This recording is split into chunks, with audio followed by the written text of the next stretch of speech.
What's up, everybody? How's this week going for you so far? Hope it's going great. We got lots of groups kicking off all over southern Indiana here.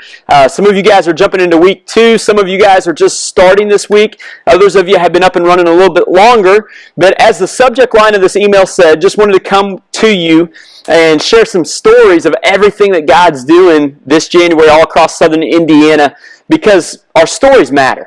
Our stories matter. Before we jump into that, though, I want to just give you a quick update.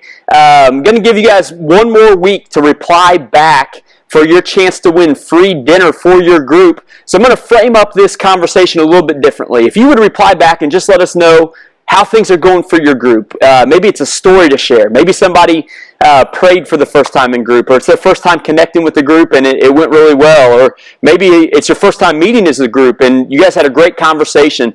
Maybe it's something more profound, maybe a life change story, or a way that you guys are reaching out, or something that you're praying for together as a group. Just reply back to this, and then next week we will be giving away free dinner for a group. I will buy it, I will deliver it, so reply back, let us know what's going on. But like I said, stories matter. Stories matter. Because ultimately, as followers of Jesus, our stories are intertwined, interwoven with the story that God is playing out across eternity. So I want to share some of those stories of what's going on in groups and what's happening as you guys have stepped out into Jesus' mission to make disciples, whether it's in your home, if it's in your workplace, and we got some really unique stuff going on. The first story I want to share with you is from a brand new group leader named Julia Mode. Julia just moved back to southern Indiana within the last year from time in California, and she felt like God was calling her to come back to spend more time closer to family. And what I love about Julia's story is as she said it, that later on in life, God has asked her, hey, open up your home and host a group. And this is her first time ever doing anything like this.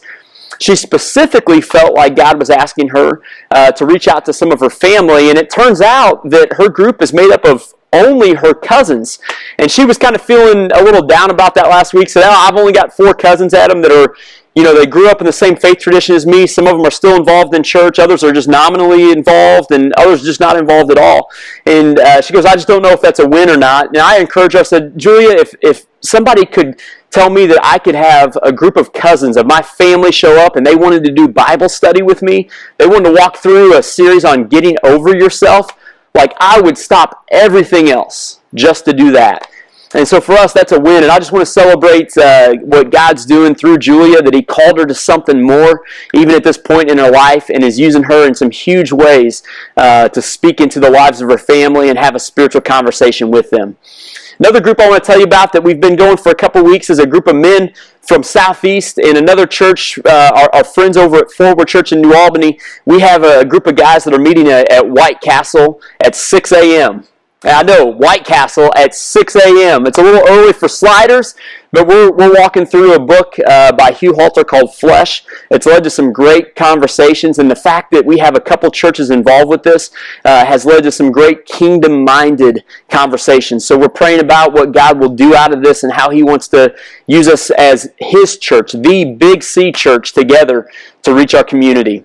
We're getting ready to launch a group of people out at Samtech in New Albany. We've been in conversations with some folks that work out there, and we're looking at a core team of people to get together to kind of pray through what God would want to do, and then launching a group based around a series called Life Lessons Over Lunch, where anybody's invited to come, and it will open up the door to spiritual conversations. So that's awesome. We also have a couple, Matt and Jennifer Watts, that are involved with the soccer community, and they jump in every Friday and Saturday with kids and adults and spend time. They open up basically saying, hey, what was some good parts about your week? What were some bad parts about your week?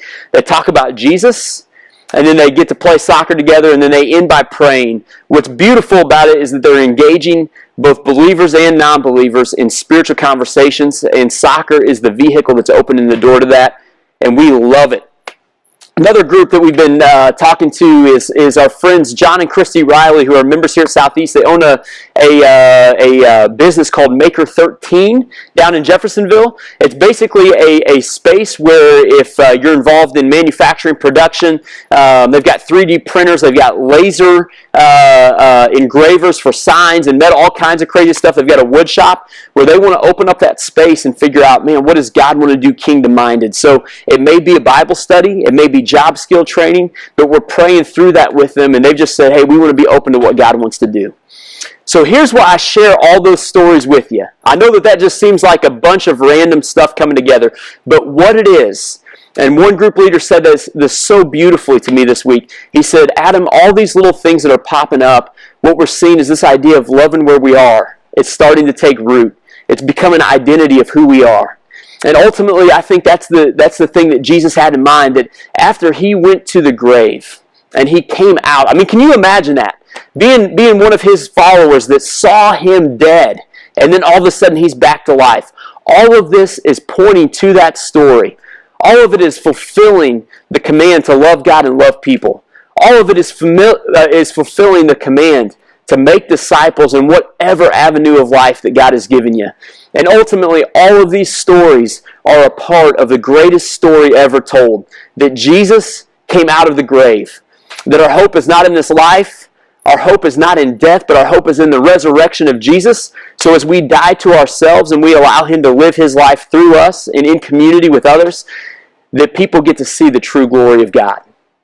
And so to that end, we'd love for you to reply back to this. Share a story of what's going on in your group. Share what God's calling you to. Share the wins. What are you celebrating right now? And we would love to be able to share that with the other groups.